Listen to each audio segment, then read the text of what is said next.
We're live. Good evening, Belizeans at home and abroad. Thank you very much again for tuning in to Belizean Affairs show number 135 for Monday, 29th of April of 2024. Uh, we'd like to express our gratitude for your tuning in, and hopefully we will have a good enough program tonight that will be worth your time and effort. Our chairman is not with us at the moment, and because of the timing, we decided to launch a little bit, and hopefully he'll be catching up with us, and then we'll just turn the program over to him. Uh, we have Mr. Wade, our next panelist. My name is Leonard Brackett. I'm going to temporarily host the program until the chairman for tonight comes in. I already have an idea what the topic is that he wants to go on, so I'll just launch the show now as we have done, and ask Mr. Wade to. No, I'll do the prayer now, Mr. Wade. Is that what we are Yes, sir. agreed Go to? ahead and do the So, prayer. so I'll just Go go ahead. ahead and do the prayer, and then after I do the prayer, then Mr. Wade is going Thank to you. pick up the reading for Thank us. you, Leonard. Thank you. Go ahead. So thank you very much. Let's go. Divine loving Father, as we come before thy presence once more, thou who art the creator of heaven and earth, and all that in them are, into thy hands we commend ourselves, asking thee that thou mayest guide us as we undertake this program tonight. We pray that thou mayest bless us with wisdom, knowledge, understanding, endurance, perseverance, the ability to speak truth to power if need be, and the ability to continue this process of trying to educate and enhance the awareness of our people in order for us to be able to help ourselves. We pray that thou mayest bless us individually, bless our families, each and every one of them, that knowest them by name and number, to knowest our heart, our desires, and even our most secret thoughts. Please bless our extended families as well as our friends and our countrymen, whether in Belize or in the diaspora. We pray that thou mayest bless the United States as well. Bless our leaders in Belize. Bless our leaders in the United States and all over the world. Please bless those people who are in harm's way, who are being hurt for no justifiable reasons sometimes. We pray that thou mayest bless also those who have need of food, clothes, and shelter. Be merciful upon us all, Lord Father. For we ask these mercies in Jesus' name. Amen. Mr. Amen. Wade? Thank you, Leonard. I will continue on Matthew 24:10 to 20. Yes, sir. Says, and then many will fall away and betray one another and hate one another. And many false prophets will arise and lead many astray. And because lawlessness will be increased, and love of many will grow cold. But the one who endures to the end will be saved. And this gospel of the kingdom will be proclaimed throughout the whole world as a testimony to all nations. And then the end will come. So, when you see the abomination of desolation spoken of by the prophet Daniel standing in the holy place, let the reader understand. Then let those who are in Judea flee to the mountains. Let the one who is on the housetop not go down to take what is in his house. And let the one who is in the field not return back to take his cloak. And alas for women who are pregnant, and for those who are nursing, infants in those days. Pray that your flight may not be in winter or on a Sabbath, for then there will be great tribulation, such as has not been from the beginning of the world until now. No and never, now and never will be. That's my reading from Matthew 10 to 20. Thank Leonard, you very much. we are, as you say, we are awaiting our chairman, Who is right now with us and already? he's So, right now. And I just like to say this lastly, like, as we come to the end, as we come to the end of our festive weekend, the agriculture show, I pray for journey's mercy on all amen. those who are using the highways as I speak. In Jesus' name, amen. And for them to be conscientious of each other's health, well-being, and safety. Because I've been hearing about a terrible traffic accident not too long ago, like half an hour ago on the George Oh Price man, Highway. Yeah, fatal. Back to you, Mr. Chairman. Thank you. Nice to have you. Good night, good night, good night. I'd like to say firstly to you guys that are sitting with me virtually, I'm highly appreciative of your companion in this class, Belizean affair. You don't know how much it means to me to be able to try to educate our Belizean people when there is turmoil in the country, there is unjust, there is cost of living, and even with $1.70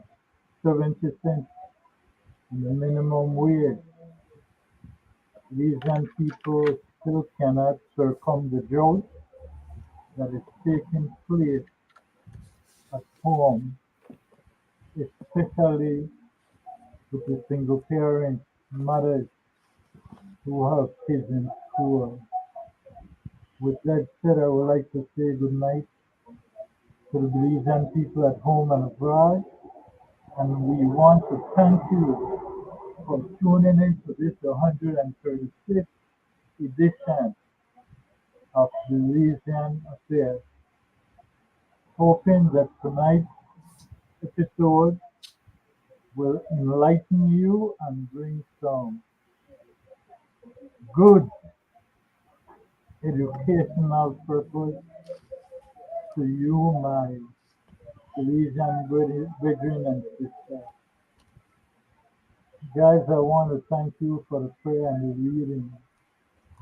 Thank you. And tonight we want to have some solid conversation. We have a little feedback though, Mr. Chairman. I don't know, Right. yeah, from where, With but that said, yeah. let me go to my cousin first to open the show. The thoughts he have on his mind. well, first and foremost, I just want to say thanks to you, good gentlemen, as my co-host and panelists as well, and for bringing to the table what you always bring: your dedication, your commitment, your effort to try and help our brothers and sisters at home and abroad to understand a little bit more about what's happening and how it's happening and how they can participate by acquiring the necessary knowledge to be an effective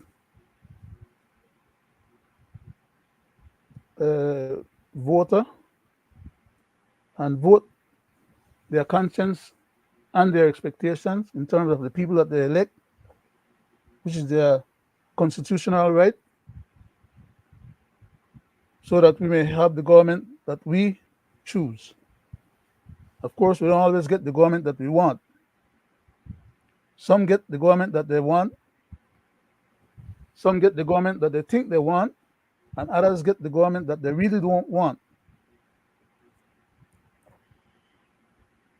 It's not our prerogative to determine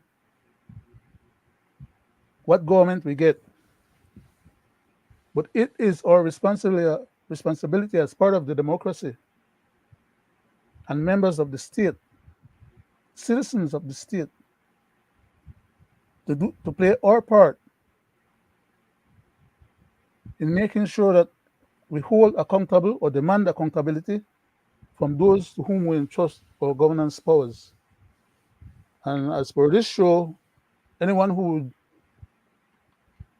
take their valuable time and invest it in listening to what we have to say would realize that we're trying to justify the value of that important time and not waste their time with chit chat or condescending and or maybe just having a talk show where we have people bantering around back and forth with the listeners and or maybe care what of any political party per se. Yes, we dedicate ourselves to demand accountability of whichever government or party is in control of our governance powers. And therefore, it may seem then that whenever we have a government, those are the people that we're directing most of our demands to or requests for accountability to.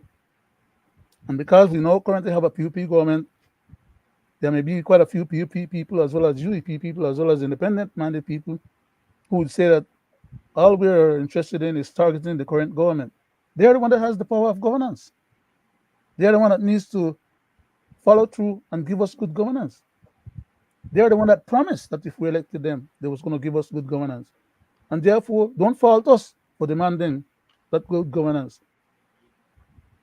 So tonight, I know my cousin has a show planned for us, which is going to deal with validating and vindicating, not only from our perspective, but from the perspective of other people who are actually doing the work that we have been pointing out and complaining about. And we'll hear from their vantage point and perspective, and we will add our vantage point and perspective in terms of our personal experience, our knowledge, and our hopefulness for the well-being of our country. Mr. Chairman, do we launch and get into the meat of the stuff? Or I have stepped away from my screen for a second to grab something. No, and I'm not too sure how much you had covered in that short space of time. So I want to make sure that I'm relevant in terms of the question that you asked me. If I had some. I haven't asked any question as Okay. yet. Okay. I place the floor to you at this time to start on your human rights reading, the Okay. fundamental part. Just a second. I just want to put up something here quickly.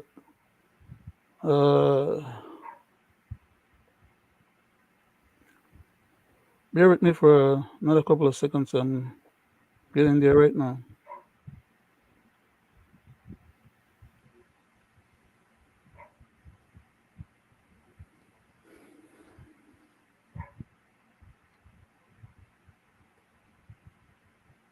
What's going on? Okay, there we go.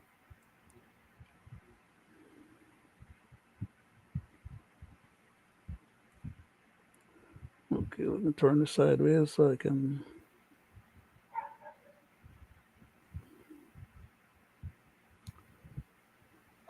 What we have here, and we're hoping to deal with substantively tonight,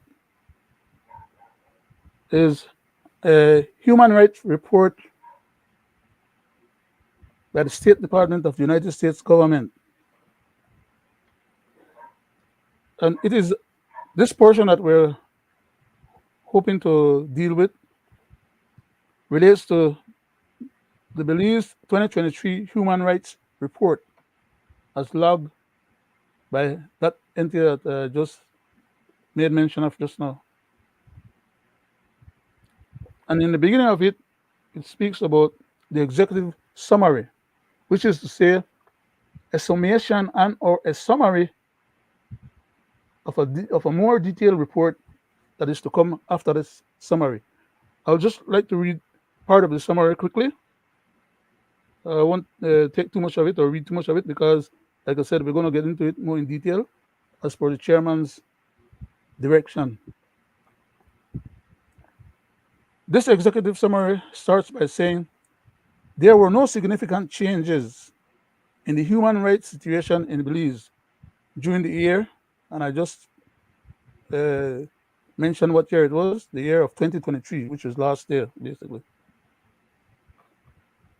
Significant human rights issues include credible reports of arbitrary and unlawful killing, inhuman and degrading treatments by security officers, arbitrary arrest or detention,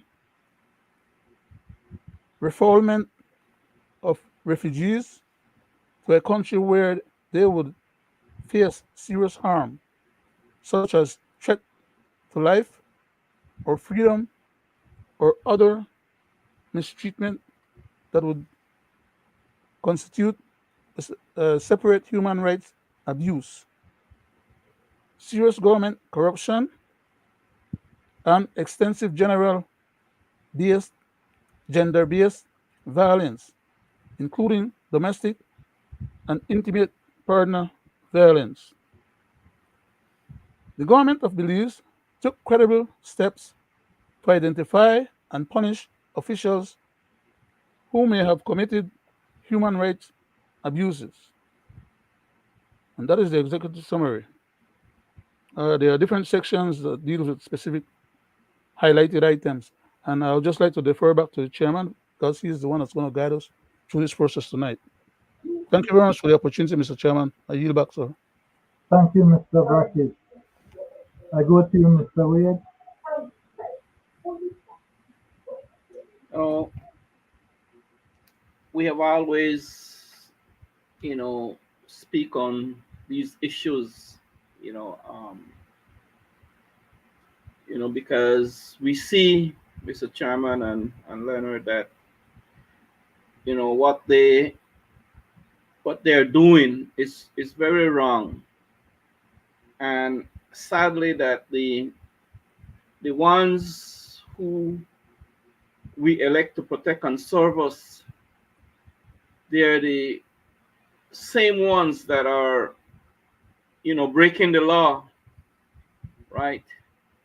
So I say to my people, we here on this Belizean Affairs show, we advocate for better, right? And speaking out on the ills, the abuses of powers, the neglect of the poor and less fortunate, the corruption in government, past and present, the prostituting of our natural resources and assets, the failing economy and inflation, the injustice. We see the way the poor and less fortunate are treated, the ones who cannot pay for legal representation, where they end up. We know where they end up. We see some because, Mr. Chairman, of their well connected, rich, and famous, influences on the system, and some politicians and heads of departments and on the courts. We see they make under the table deals and they walk away from murder, rape, domestic abuse, and their criminal activities and involvement and their involvement. And sadly, we see that what happens to our poor and black youths for just being, as they claim, a member of a gang. We see where they end up. And for their rights.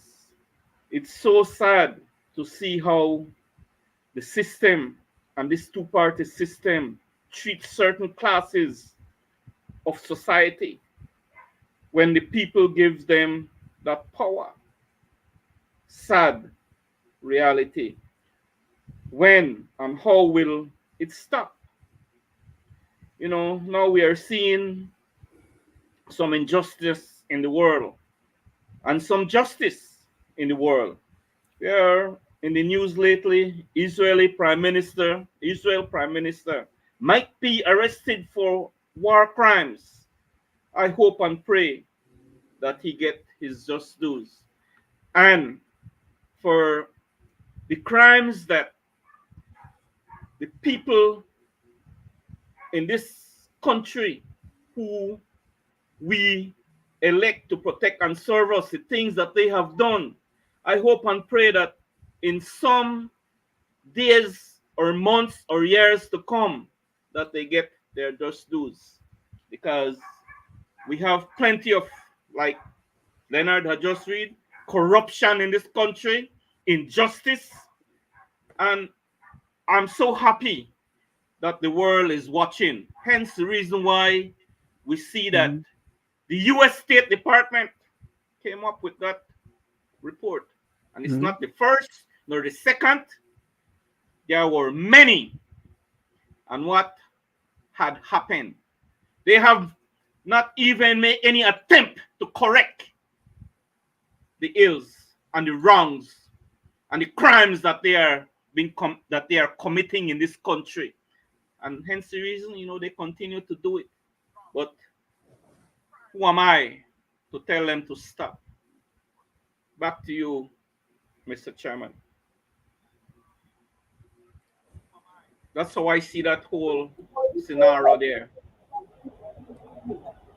Thank you, Mr. Wade. Convention Against Torture, International Law Visualized. Following the 1975 Declaration on Torture, the General Assembly enacted the Convention Against Torture in 1984, and it went into effect in 1987. There are over 170 state parties to the convention, and they are required to prevent and punish acts of torture in their jurisdictions, as no exceptional circumstances, such as war, public emergency or obeying superior orders, can be used to justify torture. The convention requires states holding a suspected torturer to prosecute or extradite him, and protect and compensate torture victims. It also mandates education on the prohibition of torture for those involved in the custody, interrogation or treatment of prisoners. The convention also created a committee against torture, which comprises 10 independent specialists chosen by the parties, where state members report to the committee on the steps they have taken to implement the convention. Upon receiving information about the systematic practice of torture in the territory of a state party, the committee may invite that country to cooperate in examining the information and submitting observations. States, individuals, and groups can also submit to the committee any alleging violations of the convention, if the accused state does recognize the right of others to do so. In 2002, an optional protocol established a system of regular visits by independent international and national bodies to all places where people are deprived of their liberty, to prevent torture and other cruel, inhuman or degrading treatment or punishment.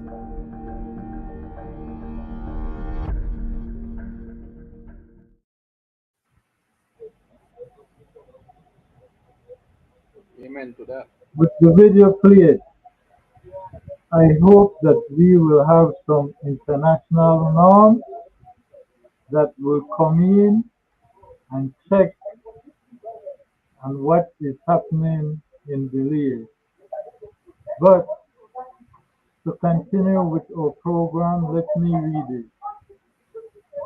Belize U.S. State Department report cites police abuse, corruption, concern the U.S. State Department 2023 Country Report on Human Rights Practice in Belize.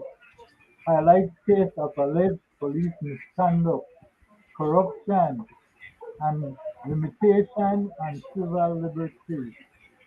The report cites several unlawful killings by police in 2023, including the death of DeAndre Chai during an arrest and Derek Oak, who died from stroke after prolonged detention in a police vehicle. Gentlemen, these are some of the abnormal stuff that we have to deal with. And as I said, these people always tell on themselves. Since the 2022 report, there is no change in the policy and the way the police department and the state handle business. It is as though it goes through one ear and comes through the other. And we are dealing with people who are in denial, who tend to want to put out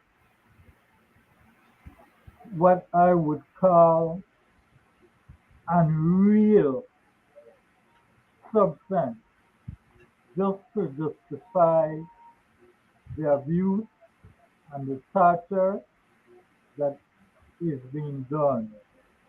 With that said, let's go to one of the abnorms.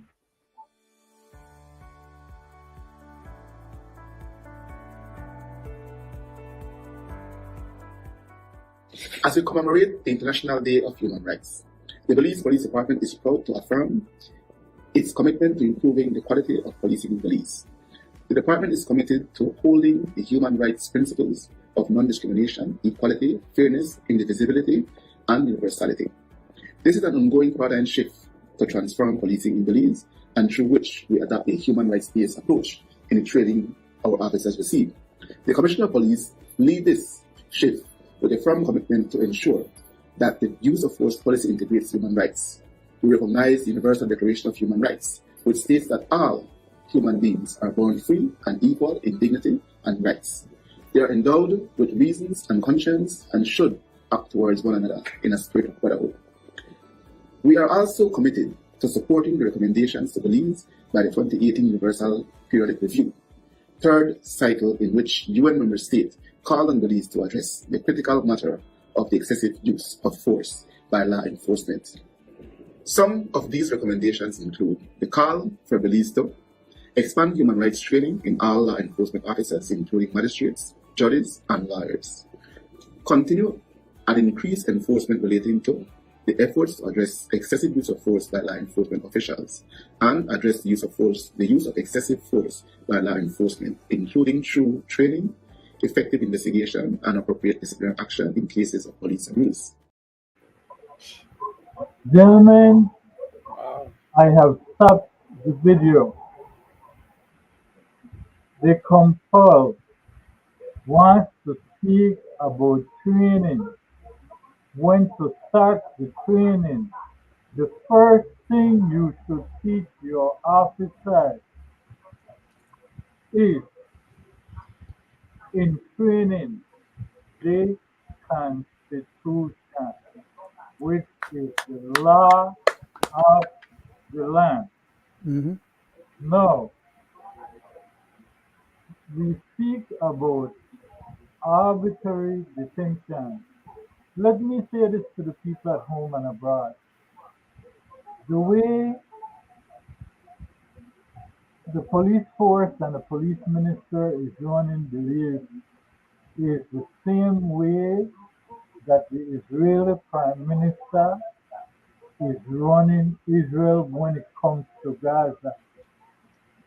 Arbitrary feedback there that's kind of getting arbitrary detention, picking up the Palestinian people and locking them up sometimes 5 to 10 years when they have committed no crime identical to that, using them to barter for their ideals. In the same way, these young men have been picked up under a state of emergency when they have committed no crime, and they have been used as a barter to justify the failure in the police and the Minister of Police to bring about peace and harmony in the community, Mr. Brackett. Very much so, sir. The Constitution of Belize prohibits the government from derogating any of our basic civil rights or inalienable rights, especially under Section 3 of our Constitution, Part 2, Section 3 through 19. It specifically says that the government shall make no laws to contravene and or to derogate those rights. And if there comes a point in time when the government thinks that because of some emergency crisis, not an emergency desire, such as failure to exercise the powers of the police on behalf of the rest of the society, to make sure that we don't have a couple knuckleheads in our country running roughshod over the whole country. The police is empowered with powers of state to arrest anyone that is guilty of a crime, even if they're not guilty or declared guilty yet. They can still be arrested under the guise of a warrant being put out for them for their arrest. An SOE is not the solution for the failure of the police powers of state to do their job while collecting a salary to do the same. While implementing bogus or false SOE under false pretexts and precepts to try and intimidate sections of the society where these so-called criminals reside. The police should be doing its job, basically. Bottom line is my point. And not hiding their behavior, their illegal behavior. They are committing crimes under the color of law themselves to supposedly try and muzzle crime. We cannot, it's intolerable, and we cannot have our police force hiding behind a bogus SOE to victimize other members of the society that has nothing to do with the crimes that they cannot get control of and or want to have control of. It is untenable for our police minister to go to cabinet and seek the assistance of cabinet to get an SOE declared,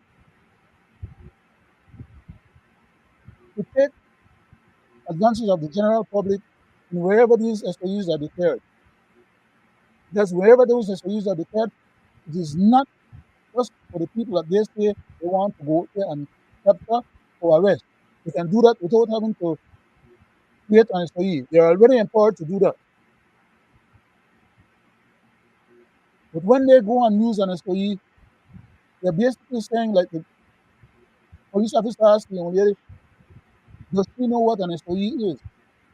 That is that, according to him, it's an empowerment of the state and the police officers to commit crimes. That's not what our Constitution says it's supposed to be about. And therefore,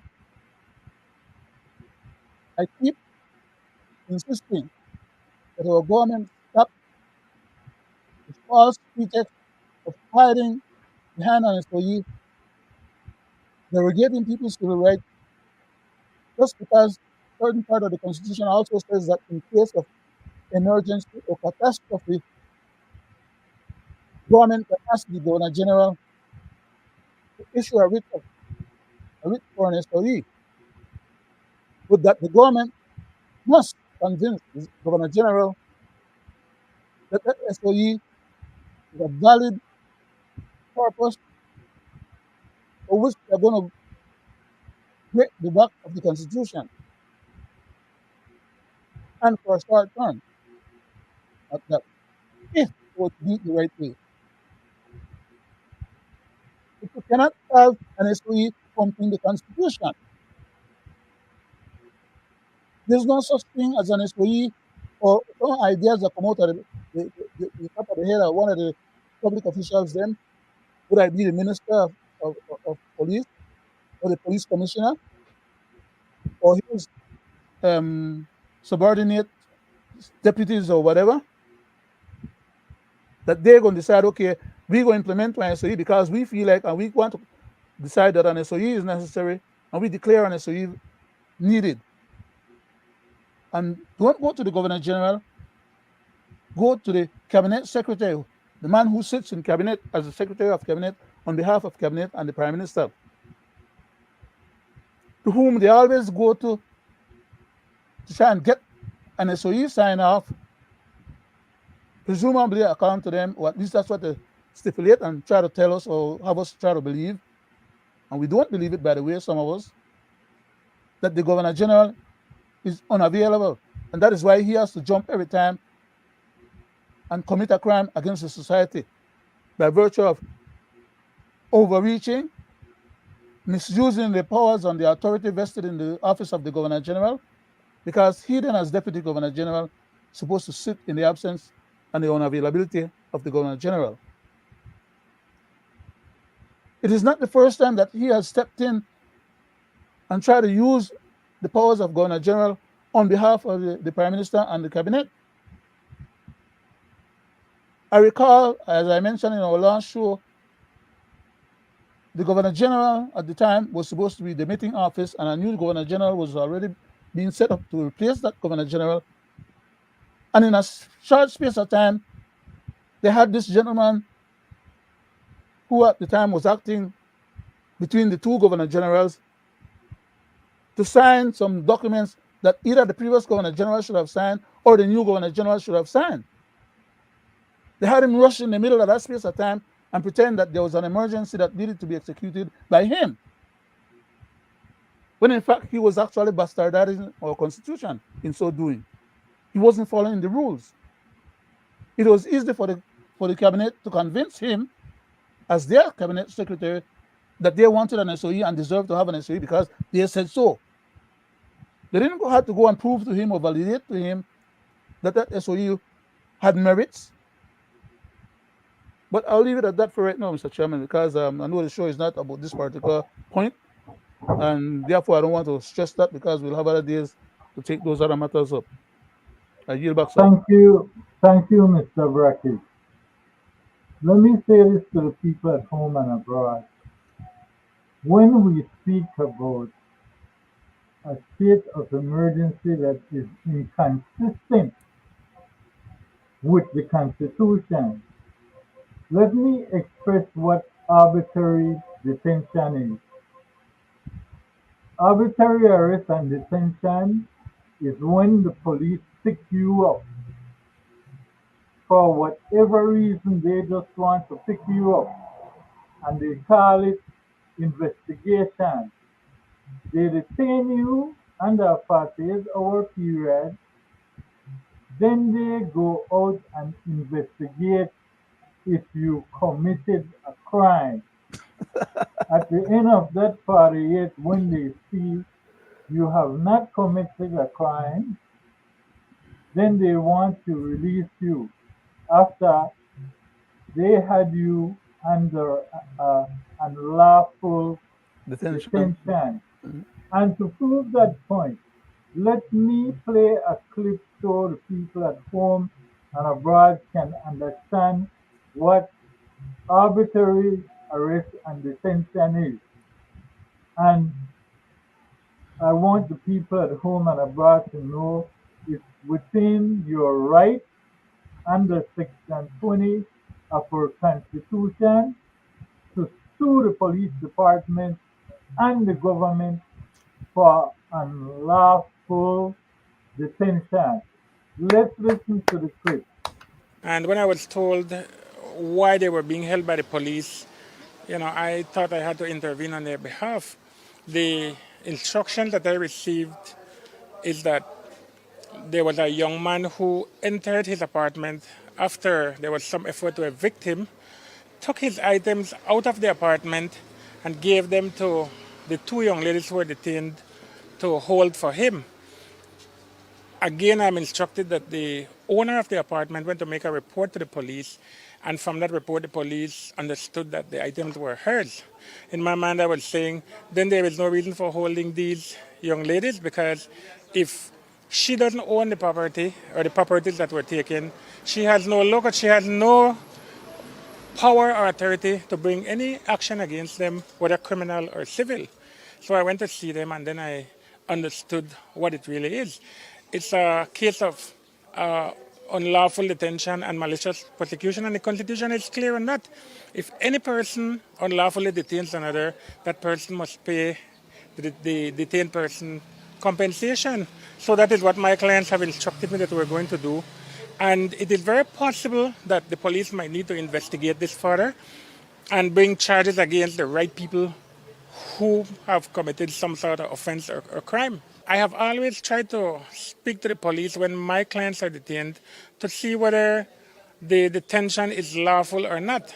And you can't just come upon people, take them into custody without hearing a little their side of the story. As a matter of fact, there is a time period within which you can bring charges for any crime committed. So I have said to the police, there is no need to detain people, then investigate. Do your investigation, establish that a crime has been committed by the persons you want to detain, then detain them. And my instructions are that the police treated these two young ladies in a very rough way, the way they spoke to them, refusing to even listen to them. And this is the behavior of some police officers, because you have good officers. The way they approach people, the way they treat people, it is not human-like, it is not humanitarian. So, yes, I take an issue with how the police officers who detained the young ladies treated them based on the instructions I received.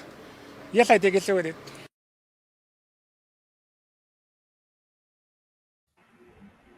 Gentlemen and people at home and abroad, you heard it exactly what I was saying. And the police love to do that to innocent people because, as you said, Mr. Wade, they want what? Power and more power. I go to you, Mr. Wade. Thank you. Thank you, Mr. Chairman. Typical example as to what the attorney spoke about just now, right? And Mr. Chairman, you mentioned something that we're beginning to see precedent sets. Like I said earlier, that in the outside news that there is arrest warrant for the Israeli Prime Minister, Mr. Netanyahu, no, for some of the very same things that we had talked about and are talking about here tonight. But as a former police officer, the way I see policing now in these times in Belize is really not nice, and hence the reason why we have the report comes out, because people with sense are watching. People with sense are beginning to speak out. Now, abuse is happening left, right, and center on a daily basis by our security forces, the very same people we pay to protect and serve us. Last week I had this is just one of thousands of inhumane treatment this friend of mine went to a public place, public, to have a little enjoyment. While entering, for whatever reason, he was pepper sprayed by the security there. The security, pepper sprayed him. And while he was washing his face and all that, they called for backup. The police came. The police mobile came and had this young man in a chokehold.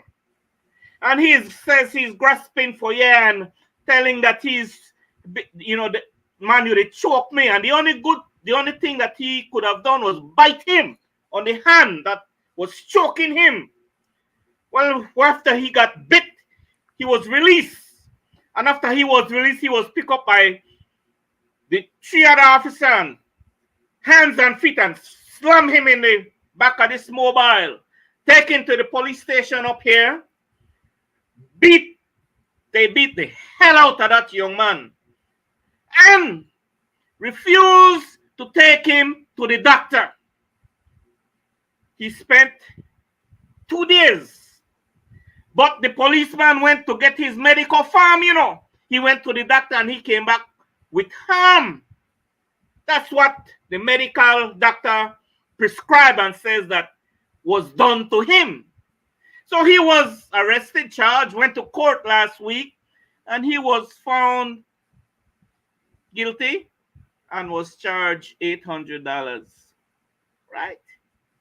Although he explained himself why he bit this fool, right?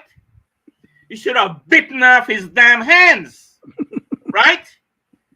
He bit him because, damn, the man with the choker, the man he grasped for you and he tell her. And he refused, but he got charged for that. But there you go. Yeah, it already happened. It happened every day. So I say this to say that, damn, this is just like lip sync, because this kind of report is not the first one. The abuse of the police.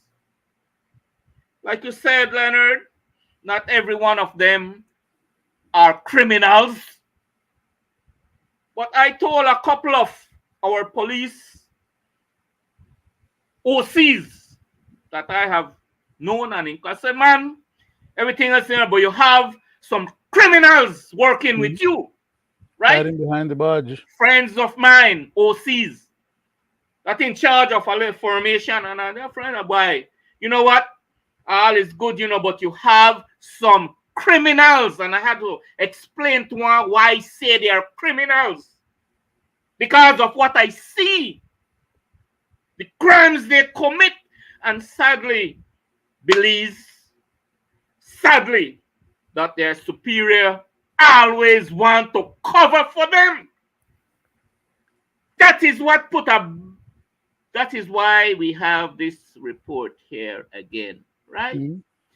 And until, I don't know what kind of superiors we have, because we don't have good superiors anymore, that leaders that should lead, direct, and make sure that, the people they are leading do the right thing so they don't look bad, right? I cannot say that's what we have. And again, what you will hear, well, you know what? You feel like the police do you wrong, or go and make a report. Man, you are the young man, because they told me, Mr. Wade, it costs just to go to Belmopan to make a report. I say, nothing will be done. Mm-hmm. So I take me licking. But he says, karma, no far. That's what he said. Mm-hmm. Say, karma, no far. Mm-hmm. So I speak this way because, guys, and I said it in my presentation there, that these things happen all the time. The abuse, man. You talk about like the human rights violation. We talk about the young man that died in the police van, right? Neglect, right? We talk about the shootings, right? Uh, But I was just about to read that, Mr. Wade, when I was going But to I read say that this part to of the say report. that, Go ahead, you sir. Go know, ahead. I say this to say that, better can be done, man. And Definitely. until our leaders, we talk about this in previous shows, what we would like to see happen, what we would like to see they establish in the curriculum, the police training academy. We talk about all this. And I say this publicly with no apology. Some of these leaders need to be persecuted. Some of these leaders need to be persecuted. Back to you, Mr. Chairman. Definitely. Thank you, Mr. Wade. What you were expressing about the young man, the scenario that happened to him. Let me say this to you and to the public at home and abroad.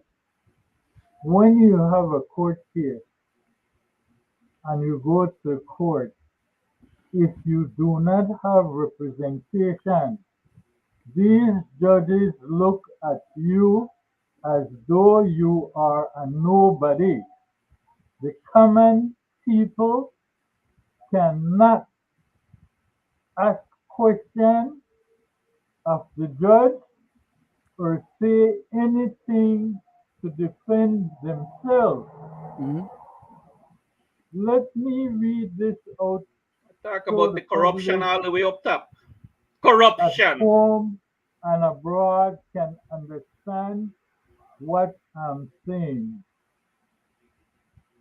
That young man you are speaking about was caught in an arbitrary decision, and I want to express what an arbitrary decision is. What is an example of an arbitrary decision? When used a reference to a judge ruling in a court case.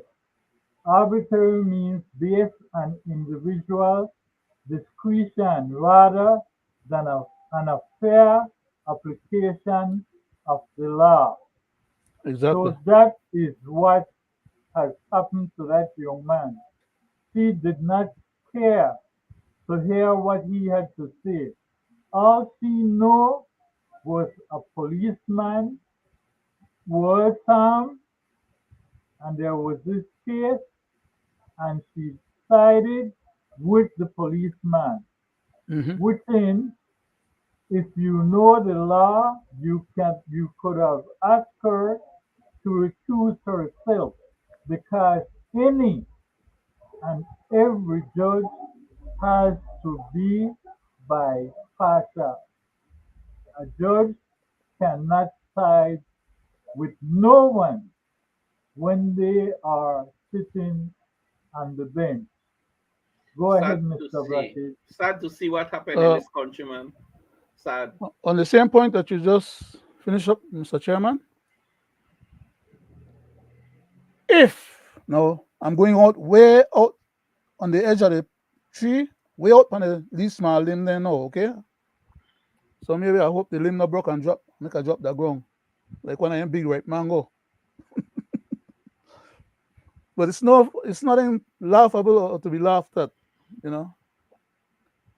I'm just smiling or laughing or giggling or whatever. It's just an emotional process for my one rage containment. Okay? Because at this stage now I should be cussing up a whole lot of bad word. I should be telling exactly who is what and what is who and all kind. I should be giving it raw and to the point. But I'm trying to, for the public consumption purposes on the airwaves, I'm trying my best to shade or cover over my level of disgust. Because if the judge had been acting as a proper judge should and would act, in this particular instance I'm talking about, when this young man went to court,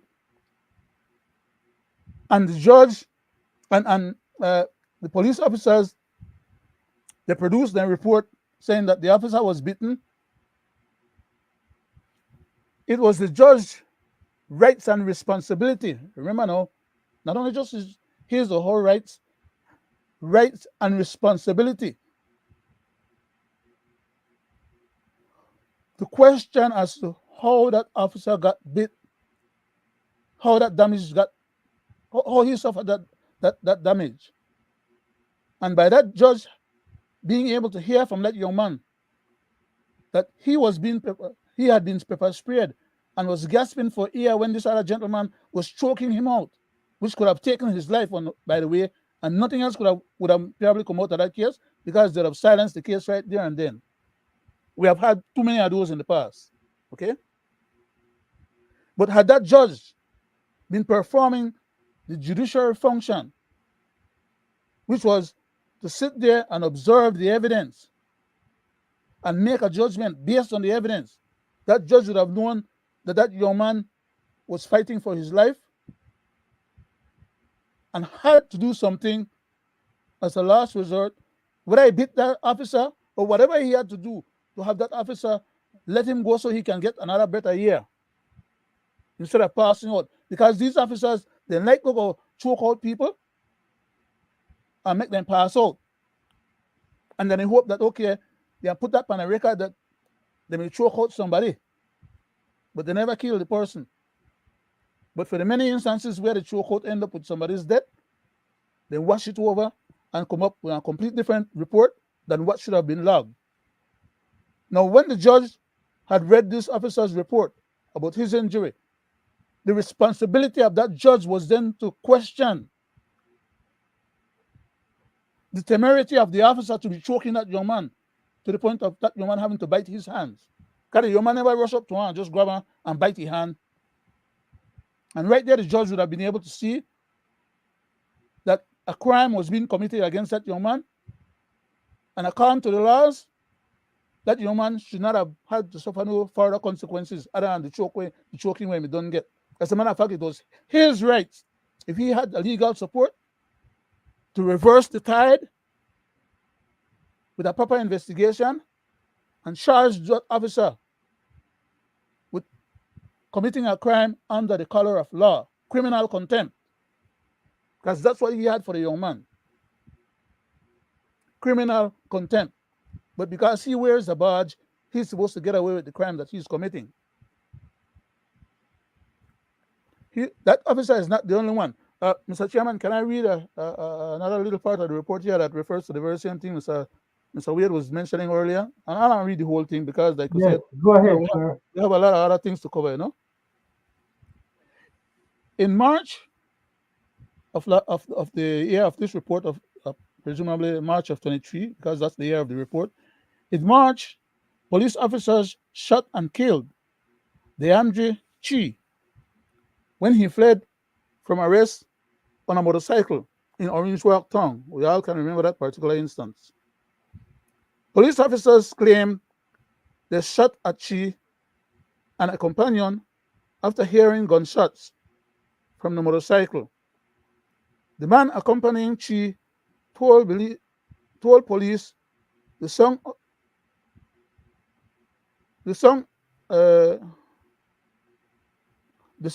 officer heard was from the motorcycle engine.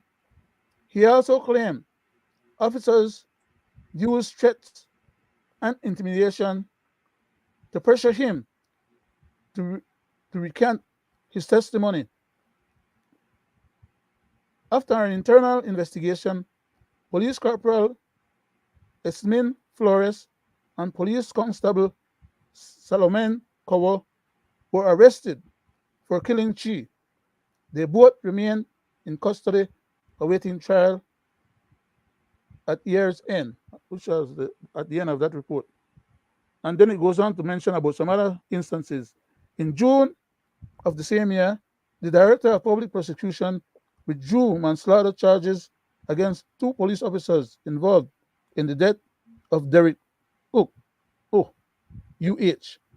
who died of heat strokes from a 13-hour confinement in a police van in August of 2027. Cases brought against 2 other officers for the same crime continue, and both were suspended from duty awaiting trial. In August, Oak family reached a settlement with the government and received compensation. There's much more. But how did these people receive a compensation from the government so quick when we have the BDF soldiers them who were shot down in a helicopter and whose family are still waiting a settlement from the government? Weren't these officers supposed to be dealt with or given the settlement to their family and their children and so that they can survive? Weren't they working on behalf of us, the government of Belize? Why is it that they can't be dealt with in the same way that this young man was dealt with? That is, his family at least got some compensation. Why? Because they probably paid him a little bit of nothing under the table and pressured him to accept it or to continue waging war for funds that they didn't have available to pay lawyers to keep up the battle. So these people know that they're doing wrong and they keep doing wrong because nobody holds them accountable. I yield back, Mr. Chairman. Thank you, Mr. Brackett. Gentlemen and people at home and abroad, let's listen to this from the Commissioner. Is there a gang element in this? We know it happened in the Martins area. We know that there's an active state of emergency. Are there gang actors in this? Yes, there is, or there are gang members who are involved in this particular killing. The suspects are from the PIV gang area. And you will know that when the SOE began, I had said that even though Martins was a part of the proclamation, we would not go after Martins because they were behaving. This have now changed that picture. And so certainly we will have to deal with those persons from the PIV and they have to form part of the SOE. Again, I am pushing to see if we can have the SOE extended for the simple fact that we believe that some of these young men have still not really gotten the message and we need more time to be able to properly investigate those persons who are under the SOE, and the 1 month period would not suffice. So I am seeking to see if we can get it extended for another month. Will it include the principals of PIV, Drive, Battery? It has to.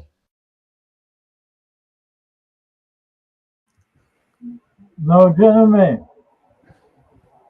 a failed policy, and time over, they are exposing themselves with failed police policies because the legislators are legislating informal laws against the citizens instead of legislating laws against crime. So this is what we are ending up with, Mr. Wade. You know, you play that clip there, Mr. Chairman. Thank you. You know, and I listened to my good friend there. You know, he's a friend of mine. You know, we're okay. You know, the commissioner. But you know, sometimes I think that he need to go back and listen to what you know he had said. You know, and then come back and say, well, he didn't mean this or didn't mean that.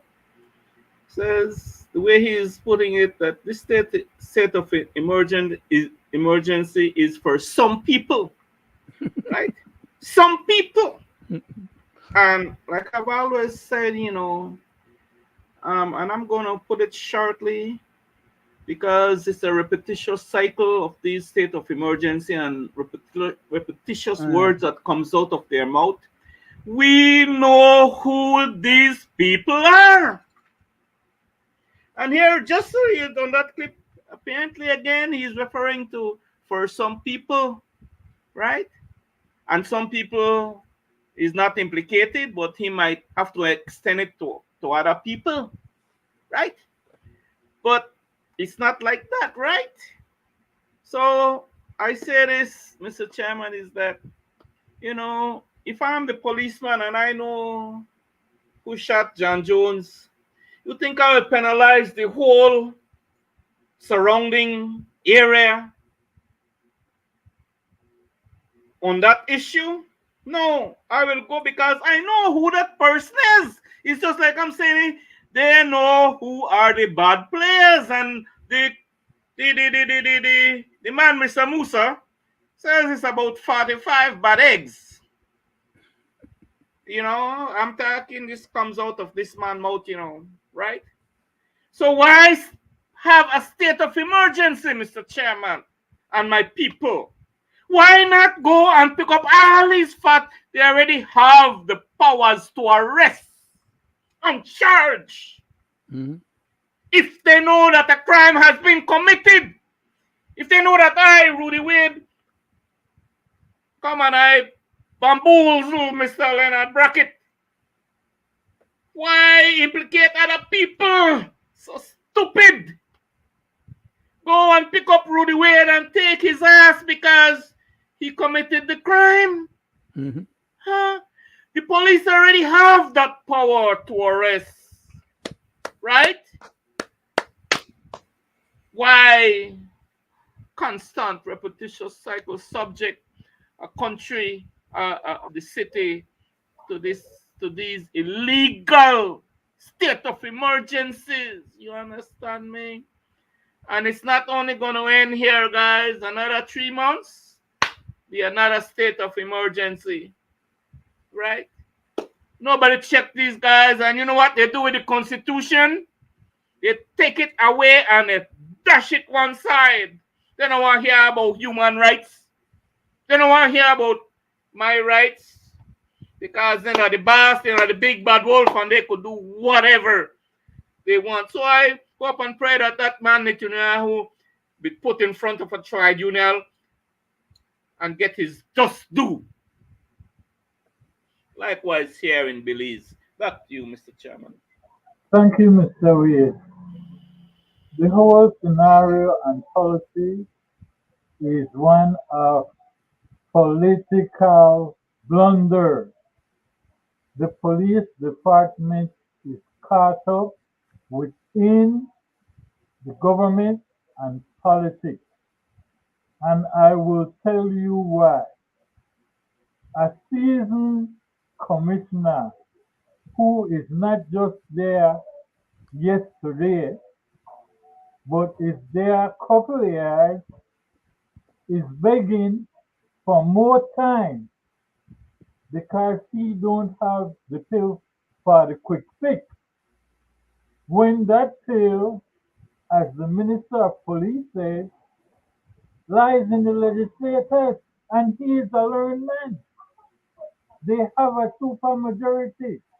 So what is holding them back from creating laws to bring about peace and harmony in the community? And let me show you political blunder. I will go to you right after this, Mr. Brackett. Listen to it, Mr. Wade, exactly what you say. Of the last 4 murders, I am fairly certain we will have at least 2 charges, if not 3. Along with good police work and aided with the assistance of CCTV cameras, we are able to identify who these individuals are.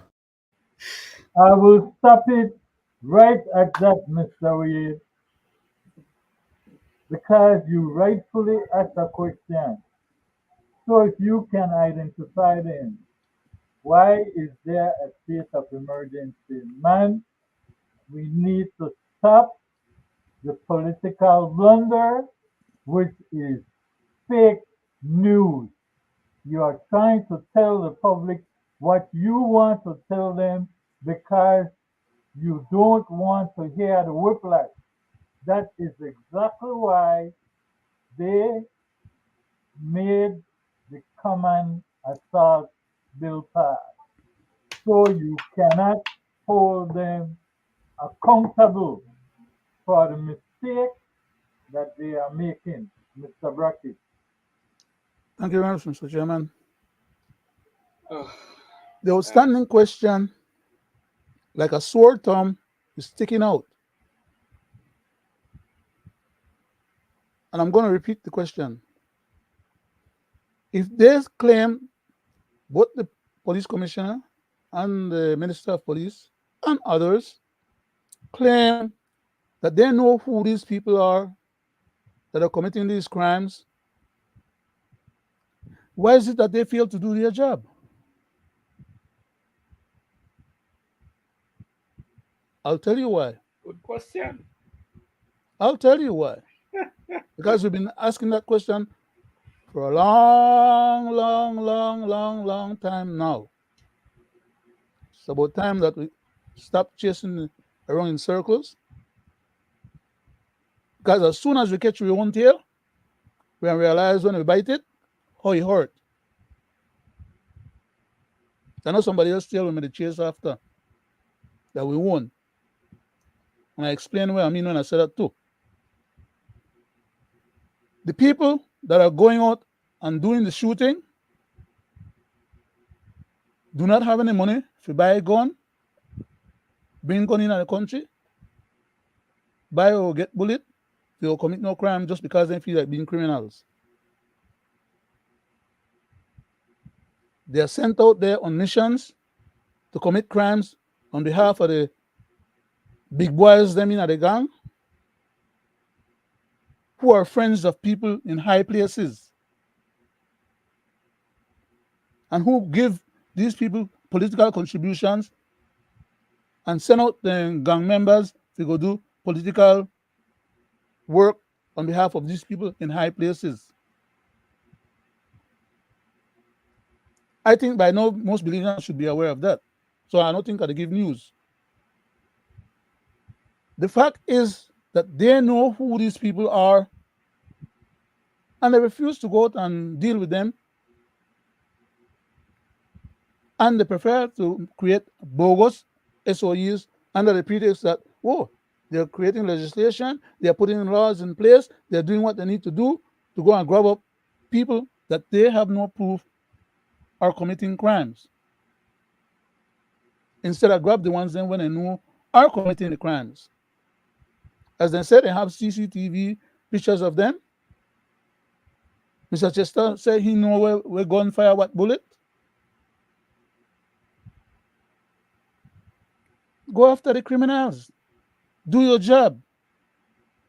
Suppress the criminal elements and the activities in the country and stop targeting the general public just because you refuse to do your job with the powers you already have. And so we not give you any more powers to do any more right thing or correct things. What the SOE does is justify you're committing crimes under the color of law and claim that you're trying to do your job. That is bogus. But that's how them guys then roll. I want to ask the question again. Has Mr. Chester called in the young man who brutalized a young lady the other day? How many shows now since that thing happened that we've been asking this question? Has he followed through and done his part of the job? Initially, when it was brought to his attention, he claimed in public he don't know of any such occurrences. Are you telling me that none of the other police officers then that were along on that particular task was part of that task force never made a report or never pointed out that something untoward or inappropriate happened in that place? The people didn't complain.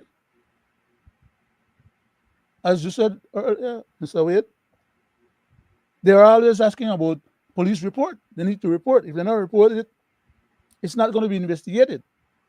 And when some people go try and make the report, they don't want to take the report. And when they take the report cannot be found. No investigation is done. And even if the investigation is done, it's done in such a way that it cannot stand up in court to prosecute people, which is why you have 2% conviction or 3% conviction. All of these are part of the same parcel. Everything is wrapped up in one. And it comes at the feet of the Minister of Policing as well as the Prime Minister. It comes at the feet of the Commissioner and his subordinates.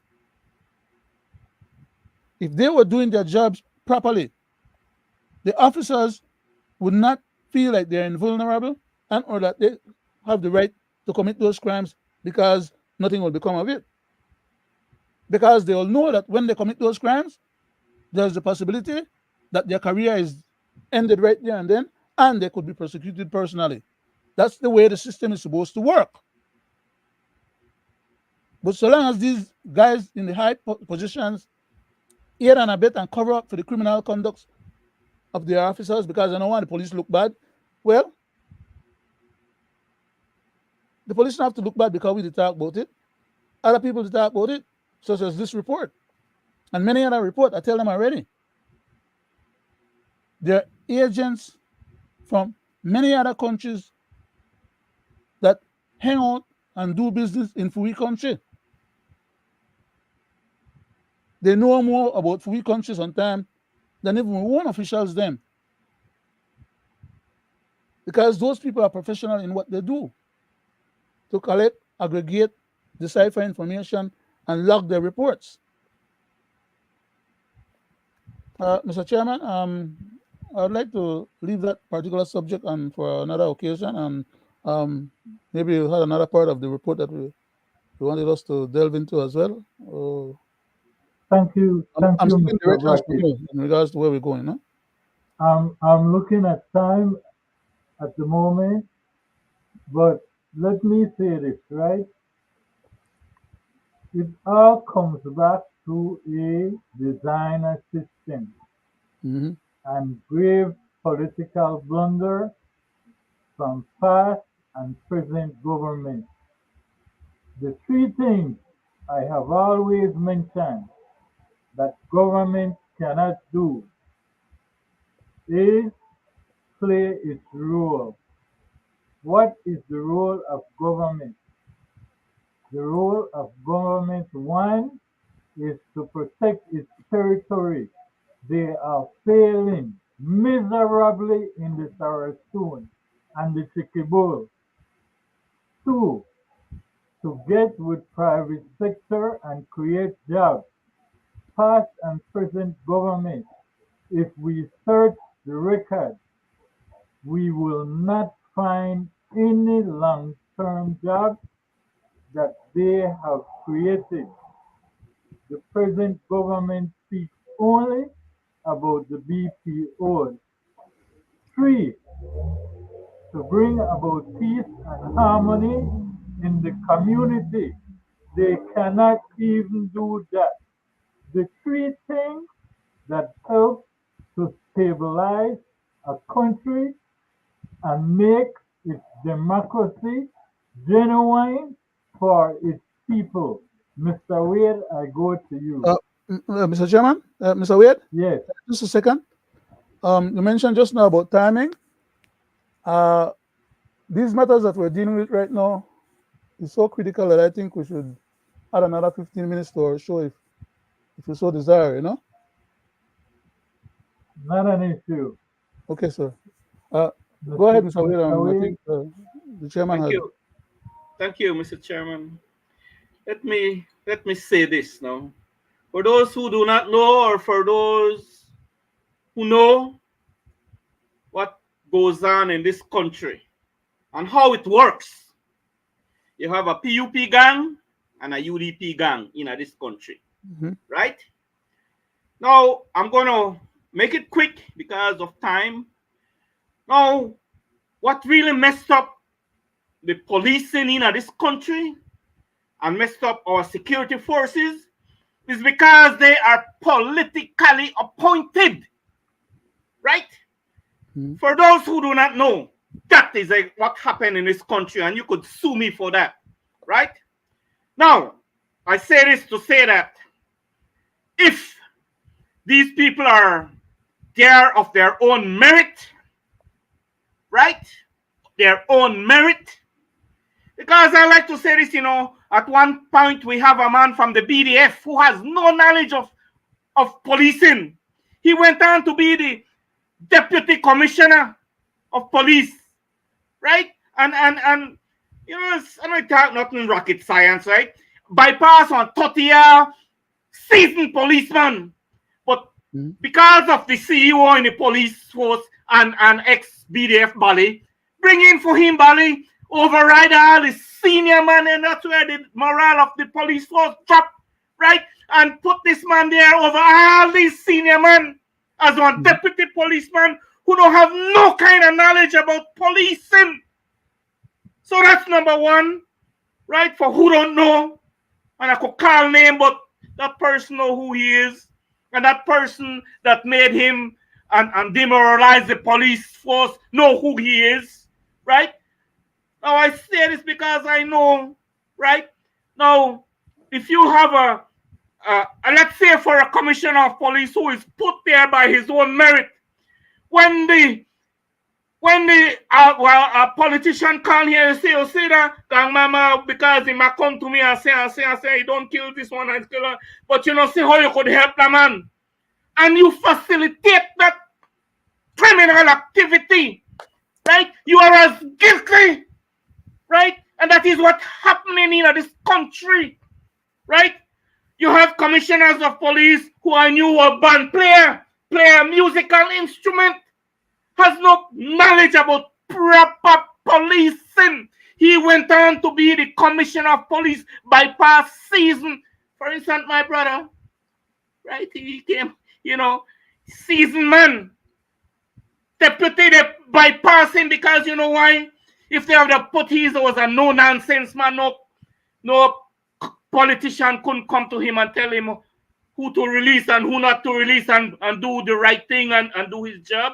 They couldn't have done that. That's why they're bringing that man that has not a proper knowledge of policing, and he went on to be the commissioner of police. Why?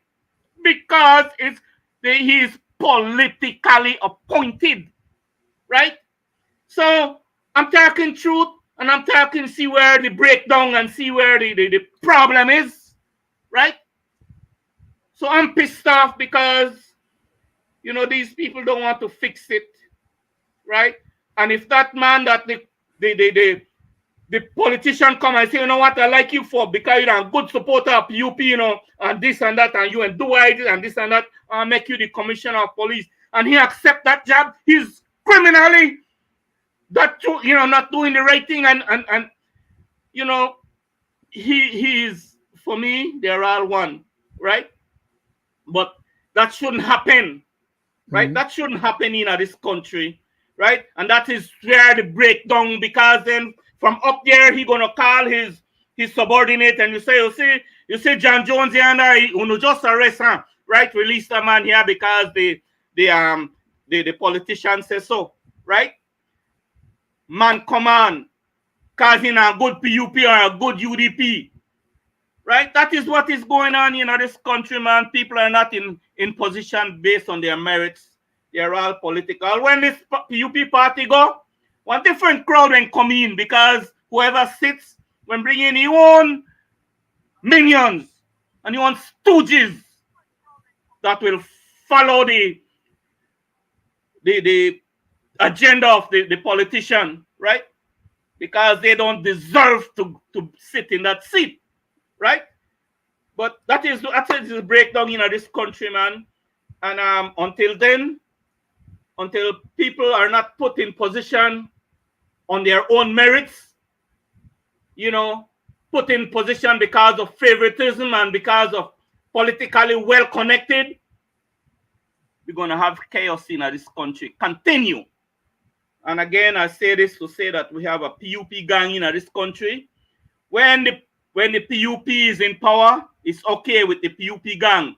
When they arrest the UDP gang. When the UDP is in power, they arrest the PUP gang. That's how they work it, right? And the gangs run the Belize City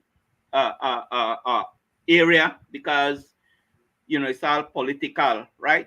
You see how they're going to find that one out in the keys there, right? I think he's a UDP supporter, right? Well, I hope he spill the bean, and as to say who his affiliates are, right? Back to you, Mr. Chairman. So whoever think I'm talking something stupid, they could do the math and do their own investigation. Thank you, Mr. Reid, but that brings me to say It's amazing how we cannot move forward economically in this country when the government, past and present, has received money and grants to do fixtures and buildings, but none is taking place. And I am specializing and specifically referring to a solar station that was supposed to be built, a hospital that is supposed to be built in the capital city. These things would have bring in help where there's labor shortage. But for some reason there's no hurry. Makes me wonder if they are shifting that money around some other place. I'm pretty sure they can't find that money at the end of the day, Mr. Chairman. Yes, Mr. Brackett. Uh, I have a problem. Even if they go ahead and building facilities there, and my problem is that they're not giving any of the local Creoles and black people in the country any opportunity to make a living. And if that project is put in motion in Belmopan, you could go around that project or that job site and you'll see exactly what I'm talking about, because that's what I go and I investigate in all these projects that I see going up when I'm in town. I visit them, I check out the statistics, I check out, I look at the design, I go and I talk to some of the engineers them. I get myself involved. That's why I get my first-hand information. And I could tell you that for almost all of these big projects that are going on in Belize, these multi-level cement buildings, very rare, once in a while, I find somebody, maybe a black person, where maybe they move on some of the bricks there, out of the truck, into the yard. And that is hired by some other stranger or some other local Belizean, not by the construction engineering company and or the people them doing the project, managing the project. And I keep complaining about this. The government seems not to have any interest because it's serving their purpose. The Prime Minister gone and bring people, can get them papers, make them go get to work and do everything, get them social security. And they had one job fair at the place at the same time, the same day. And they assigned them to jobs that were available to them. How the hell they can't do that for the local Belizeans who are born, bred, and living in Belize, who need a living, need to make a living, need a job? Anyhow, Can I say something real quick, Mr. Chairman, right?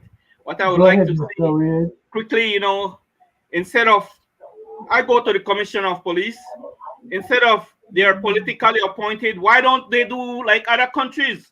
Put their names on the ballot so the people vote for a Commissioner of Police, right? That's what I would like to see happen, right? Vote. They are being voted for, not appointed. Right, like for instance, right now we have this PUP government trying to figure out between two men who will be the next commissioner of police. They're trying to see who will best serve them. You'll hear pretty soon. That is what's going on right now. Got two men. Mm-hmm. They're trying to see who best will serve them out of these two gentlemen. No, call them who they want to serve them. This is another way of putting the same question. Exactly. Who they want to serve them. That is what's going on in our country right now as I speak. So, gentlemen, in reality, they want to extend the state of emergency, meaning these young men will do 60 days without a charge. Now, let's not forget that is one of the reasons why the ICJ is putting out warrants for Mr. Netanyahu. Not the ICJ, CCJ. The CCJ. That is why warrants are being issued. Because he wants to Greg, lock people up. Greg? No, it's the National Security Council. No, it's the International Criminal Court, Security, ICC, yeah. not ICJ. ICC, International Criminal Court. Yes, sir. Right.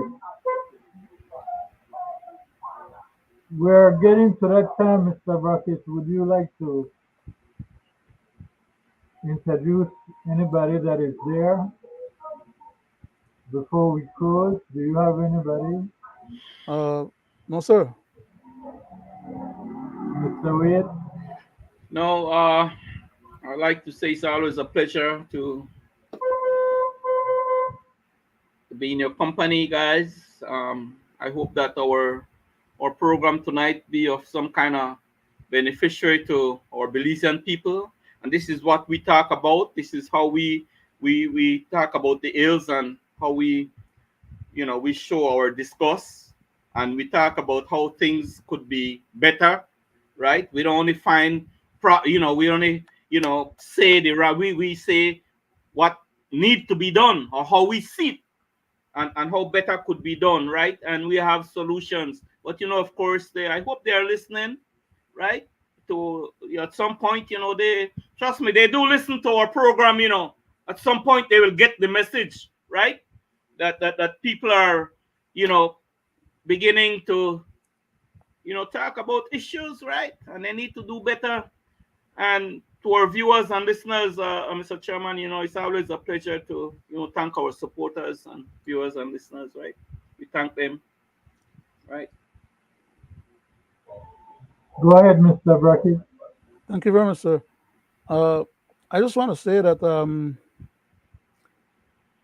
the Prime Minister is still fiddling around with the political stinking dead horse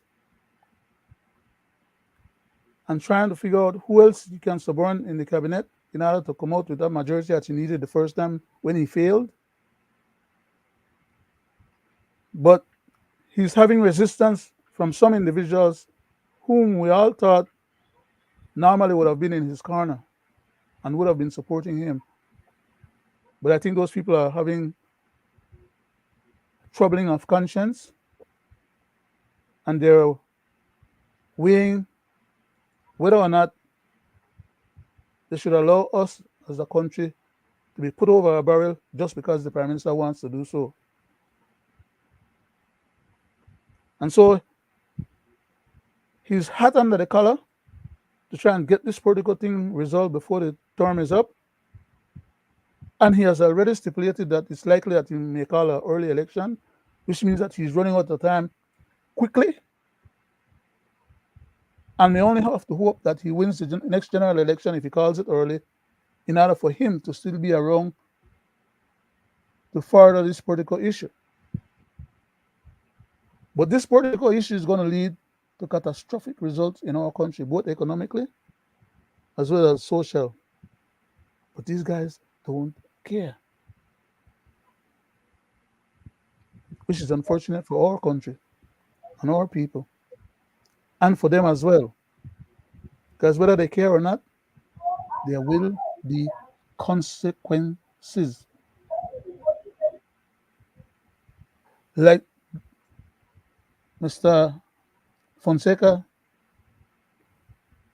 the Education Department Minister, had said, as regards to the teachers, then there will be consequences.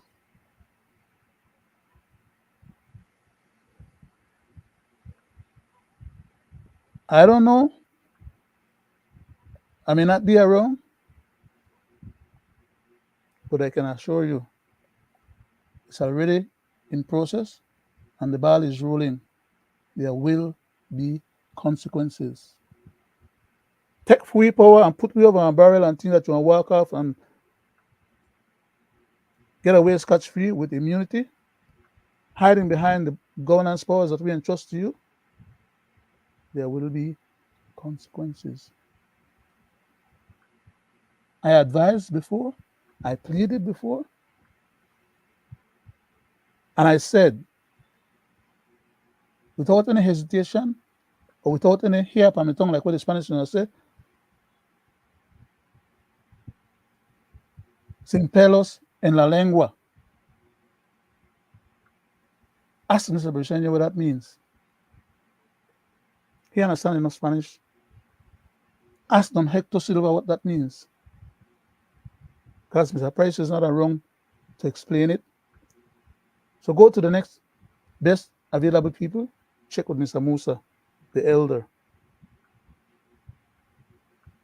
They understand and know what consequences are.